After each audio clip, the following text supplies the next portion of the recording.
अस्सलामु अलैकुम व रहमतुल्लाहि व बरकातुहू। अल्लाह सुब्हानहू तआला की सलामती, रहमत, बरकत आप सब पर रहे, आमीन। वही हमारा एक रब है जिसने पूरी कायनात बनाई और ये दुनिया जो बनाई उसमें का एक हिस्सा है और जिसमें कहीं कहीं गुना निशानियां हैं, निशानियों का भंडार है। गिन नहीं पाओगे, लिख नहीं पाओगे, सोच नहीं पाओगे। इतनी निशानियां हैं कि हम इसमें से बहुत सारी निशानियों को कोई अहमियत ही नहीं देते। कितने बार हमारे पास रहती है, पास से गुजरती है, छू के निकल जाती है। कितने बार हम खुद उस चीज से गुजर जाते हैं, मतलब उस चीज को कर लेते हैं, पर हमको वो एहसास नहीं होता कि ये मौजज़ात जो हम हमारे आंखों से देख रहे हैं, फील कर रहे हैं और हमारे लिए हो भी जाते हैं, पर इसको हम अहमियत नहीं देते। इसकी क्या वजह है? और बहुत सारे लोग देते भी हैं। इसकी वजह क्या वजह है? दोनों की वजह एक ही है। वो वजह ये है कि हम जो है जितनी निशानियां हैं उसको नजरअंदाज अगर कर लिए तो समझो कि उस निशानियों को बनाने वाले को नजरअंदाज कर दिया, नौजुबिल्लाह। और जिसने इसमें अपनी नजर गाड़ दी, मानो उसने उस बनाने वाले को पा लिया। तो एक इंसान जो है वो हर वक्त इस फिराक में होता है कि बस मैं निशानियों को याद करूं तो मैंने रब को याद किया, मैंने निशानियों को पे शुक्र अदा किया तो मैंने रब का शुक्र अदा किया। ऐसे ही इसका और रिवर्स है। जिनको पड़ी नहीं है उन्होंने निशानियों को जो है वो टेक ग्रांटेड लिया, उसको ऐसे ही लिया कि ये होता है, और उसने उस रब को भी याद नहीं किया। उसके साथ बहुत अच्छाइयां हुई, पर उसने सोचा कि ये तो होता ही है, तो उसने उसका शुक्र नहीं अदा किया। तो ये फर्क है।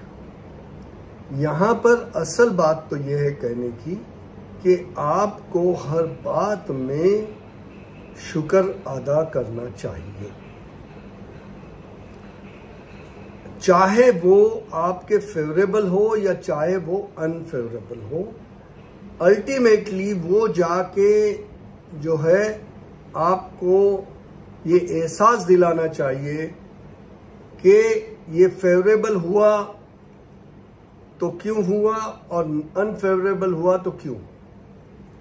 फेवरेबल हुआ तो इसलिए हुआ कि आप जो है उस रब के करीब हो, और करीब हो कि आप उसकी शुक्र अदा करते रहते हो, तो आपके लिए फेवरेबल हुआ। अनफेवरेबल हुआ तो आपने उसके बावजूद भी उसको टेस्ट समझा, उसको इम्तिहान समझा, और इम्तिहान समझ के भी शुक्र अदा किया, तो आपने जो पहले किया उससे ये डबल अच्छा किया।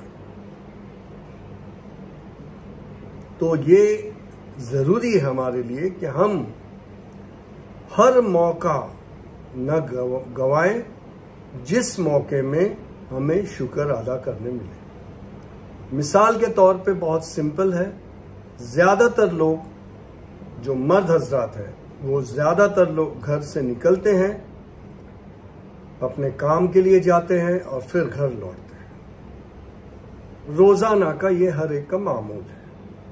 अब इस मामूल में घर से निकल गए और अपने काम पे पहुंच गए और घर से रिटर्न काम से रिटर्न आ गए और घर पे पहुंच गए और फिर अपना खाए पिए आराम किए और कुछ अपने एक्टिविटीज़ किए और फिर वही। पर इसमें एक गौर करने की बात है कि जब मैं घर से निकला तो मैं अकेला तन्हे तन्हा नहीं था।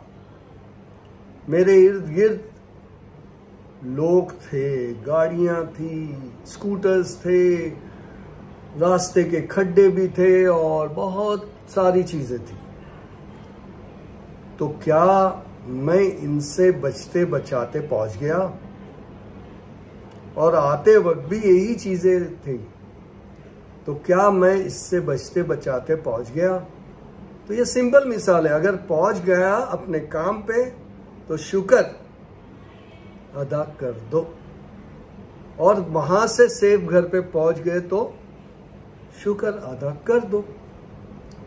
इसके बरअक्स अगर वही लोग, वही ट्रैफिक, वही गाड़ियां, उसमें से कुछ हादसा हो जाता तो हम क्या करते हैं? हम फिर करते हैं, या अल्लाह ये क्या हो गया, अभी जो है हमारे को, मुझे जल्दी से शिफा दे या मुझे जल्दी ठीक कर दे, और फिर चालू हो जाते हैं हमारे दुआएं। बिल्कुल होगी, नहीं होगी ऐसा नहीं है, मगर अल्लाह को वो पसंद है कि मैंने इसको ठीक रखा तो भी इसने उस ठीक को गनीमत जान के मुझसे शुक्र अदा किया, मुझे जो है मेरे हम्द बयान किया। तो ये है शुक्राने का तरीका हर पल का। अब इसमें हासिल क्या? इसका हासिल बरकत ही बरकत, इज्जत ही इज्जत, इसका हासिल, और आखिर में जन्नतुल फिरदौस इंशाअल्लाह। अस्सलामु अलैकुम व रहमतुल्लाहि व बरकातुहू। थैंक यू, जज़ाकल्लाह, अस्सलामु अलैकुम।